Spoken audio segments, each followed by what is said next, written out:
Good morning, everyone. Virgo Triad here. Today is October 17th, 2017, and I hope everyone's week has started out well. Okay, we are back here at the treasurydirect.gov website. Now, there's a very good reason why we're here this morning, and that is because I have received so many backlashes with regards to my first Treasury Direct video. The misinformation that has been provided by others has made it to where people are extremely confused with regards to this calculator. They are insistent that they're putting in information with regards to their birth certificate or social security number, rather. And they're being provided with parameters that they need to put in order to supposedly bring up what their birth certificate bond and what their social security bond would have matured at and what amount of money is sitting there in this TDA secret account.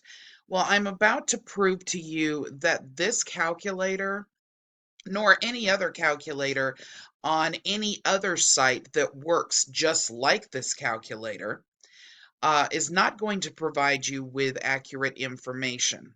This calculator works based on parameters in maturity for interest that is on an amortization scale. Now, what that means is that interest rates change over time.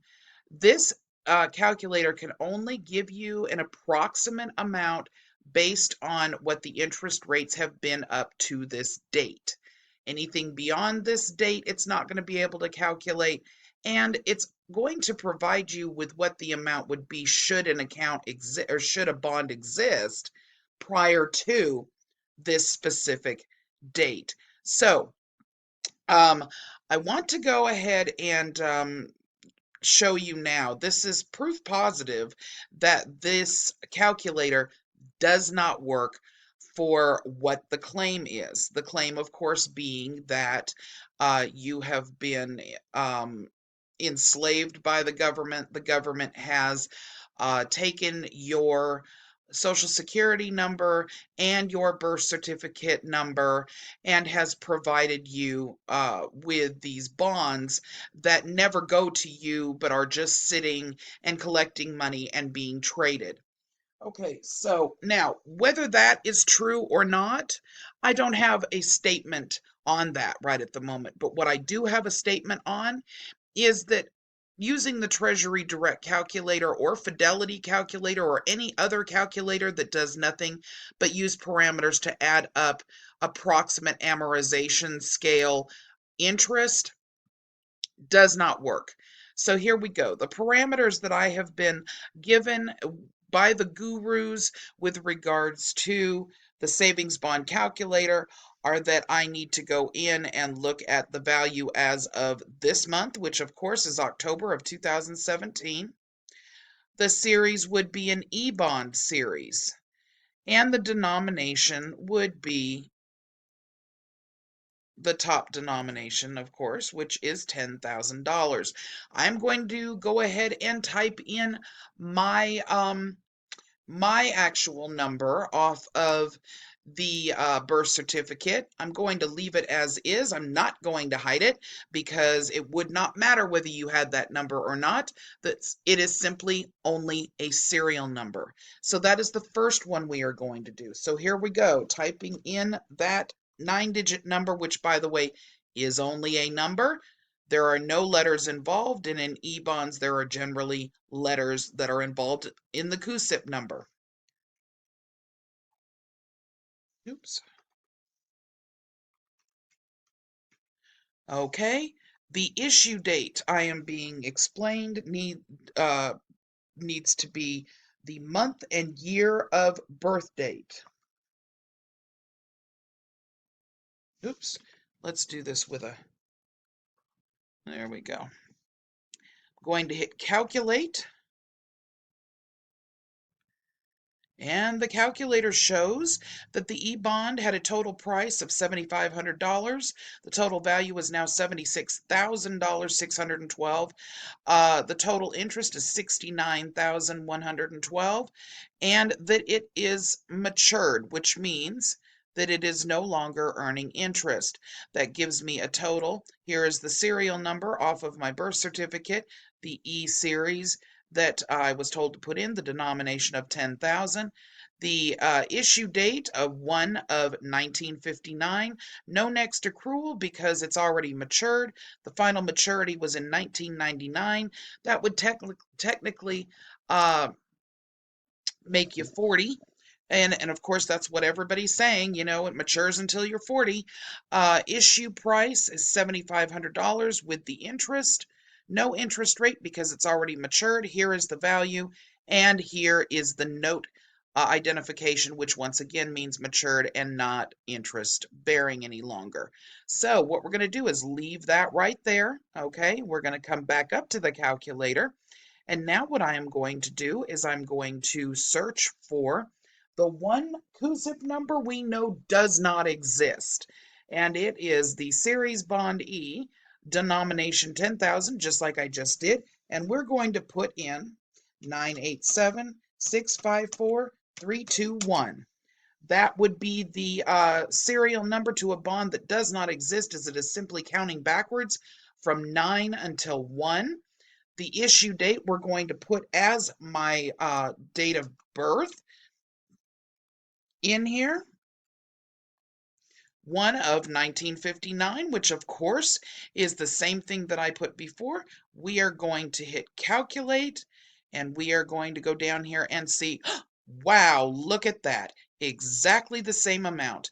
We have the original off of my birth certificate. We have the serial number that is non-existent, 987-654-321. Series E, denomination $10,000. Issue date is the same. No accrual. Final maturity date, 1999. Issue price is exactly the same. Interest exactly the same. No interest rate because it's already matured. Value exactly the same. Note is matured according to them. And that would be simply because now we are dealing with a calculator that has an amortization scale that is approximate. It does not matter what you put in. If you put in a real serial number, it's going to provide you with exactly the same information because it is an approximate amortization scale. Okay? It does not matter. I know that it doesn't seem right. I know that it seems like it's something that should show you actual proof. It does not. All it does is provide you with an approximate amount based on your series, your denomination, the issue date, and the final maturity date that is provided in the parameters. If you do not put in a final maturity date that is accurate, it's going to give you a final maturity date of 1999. That is why the parameters are set. That is the reason why it maximum amount is going to be 40 years. It does not do anything beyond that. So I'm letting you guys know, this does not work. It is not providing you with any valid information. It's not providing you with any information other than based on the parameters.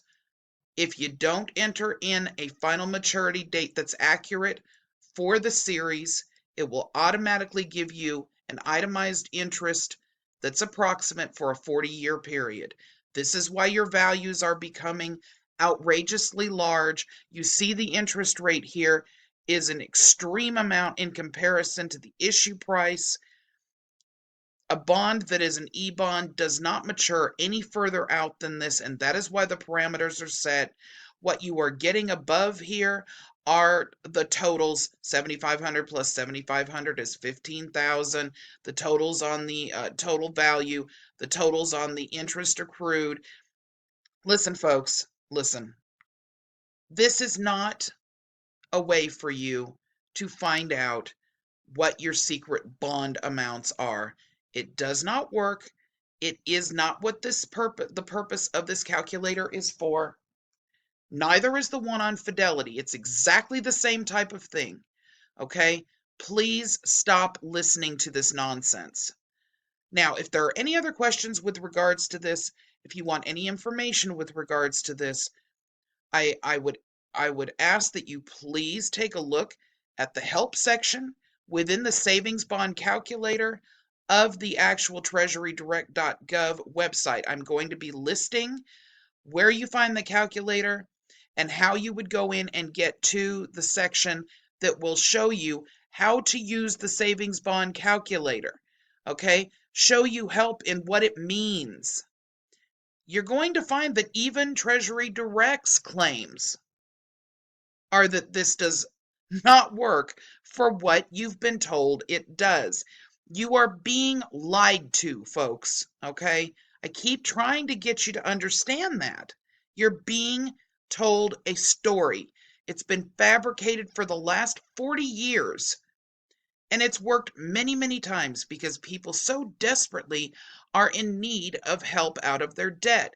But the reality is, these bonds do not exist. And if you attempt to try to collect them through the paperwork that they provide with your social or your birth certificate on them because you found it through this calculator, that is considered bond fraud because there is not a bond in your possession that you paid for or were gifted with that is real.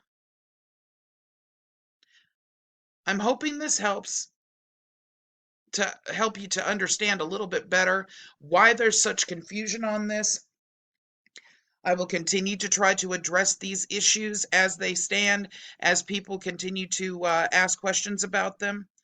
And let's try to spread the word that anybody who is out there making claims that the savings bond calculator through treasurydirect.gov or Fidelity or really any other company that provides you with these loose parameters to give you an estimated amount of what what these bonds are supposed to be, particularly any site that sells bonds via auction.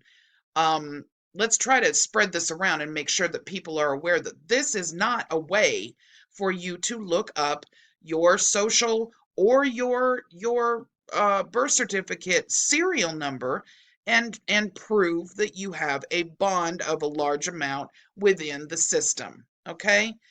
I'm going to be uploading some more videos today. I hope you guys have a great afternoon, and we'll see you later on. Bye-bye.